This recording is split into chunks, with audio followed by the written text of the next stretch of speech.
Hi guys, welcome back to கலிச்சாது channel. இன்றைக்கி நம்ம என்ன பார்க்க போகிறோன்னா மாங்காய் பச்சடி எப்படி செய்கிறதுன்னு பார்க்கலாம்.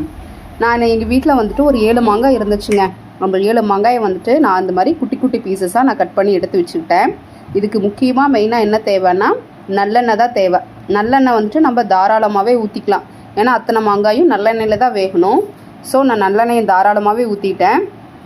அதில் வந்துட்டு கொஞ்சமாக கடுகு போட்டுட்டேன். கடுகு நல்லா பொரிஞ்சதுக்கப்புறம் இந்த மாங்காய் பீசஸை நம்ம கொட்டிடலாம். இப்போ நல்லா கடுகு பொரிஞ்சிருச்சு, உங்களுக்கே தெரியுது. இப்போ மாங்காய் பீசஸ் எல்லாத்தையுமே நம்ம அதில் கொட்டிடலாம். கொட்டினதுக்கப்புறம் ஒரு கலரி விட்டுறலாம் ஃபஸ்ட்டு. ஏன்னா அந்த எண்ணெய் வந்துட்டு நல்லெண்ணெய் ஃபுல்லாக அந்த மாங்காயில் ஃபுல்லாக ஸ்ப்ரெட் ஆகணும். ஸ்ப்ரெட் ஆனதுக்கப்புறம் இப்போ என்ன பண்ணுன்னா தேவையான அளவு உப்பு போட்டுக்கலாம். இப்போ நான் ஒரு 1.5 ஸ்பூன் உப்பு போட்டிருக்கேன். ஏன்னா மாங்காய் வந்துட்டு கொஞ்சம் புளிக்குங்கிறதுனால உப்பு நான் கொஞ்சம் கம்மியாகவே போட்டிருக்கேன். அதுக்கப்புறம் நான் ஒரு 7 மாங்காய் எடுத்துருக்கிறதுனால நான் ஒரு 1.5 ஸ்பூன் மிளகாத்தூள் போடுறேன், வரமிளகாத்தூள். அதையும் நல்லா ஆட் பண்ணிவிட்டு நல்லா கலரி வச்சிட்றேன்.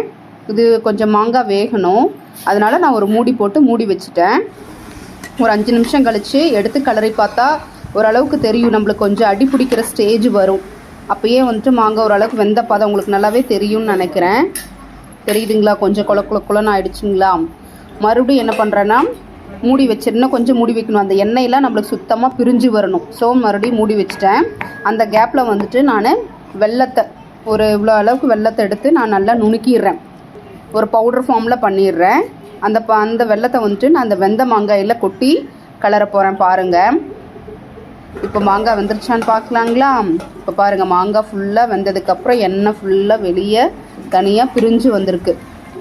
இந்த ஸ்டேஜில் நம்ம என்ன பண்ணணுன்னா ஃபஸ்ட்டு அடி பிடிச்சிருக்கிறது எல்லாத்தையும் ஒரு தடவை கிண்டி எடுத்துட்டு அதுக்கப்புறம் இந்த வெல்லத்தை என்ன பண்ணலான்னா அப்படியே நம்ம போட்டுடலாம்.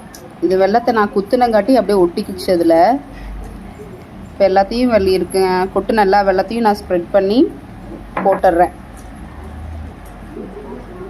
அப்படியே தூவி பறவை விட்டு போட்டுட்டு அதுக்கப்புறம் நல்லா ஒரு கலர்றேன். அந்த வெல்லம் வந்துட்டு கரையிற வரைக்கும் ஒரு 2 நிமிஷம் என்ன வேக வைக்கணும். பாருங்கள், நான் கலரவே நல்லா அப்படியே சுருண்டு வருது பச்சடி. எண்ணெய் மட்டும் தனியாக பிரிஞ்சு வருது, தெரியுதுங்களா? அவ்வளோதாங்க, மாங்காய் பச்சடி ரெடி. இப்போ எடுத்து நம்ம டேஸ்ட் பண்ணி பார்த்துடலாங்களா? பாய்.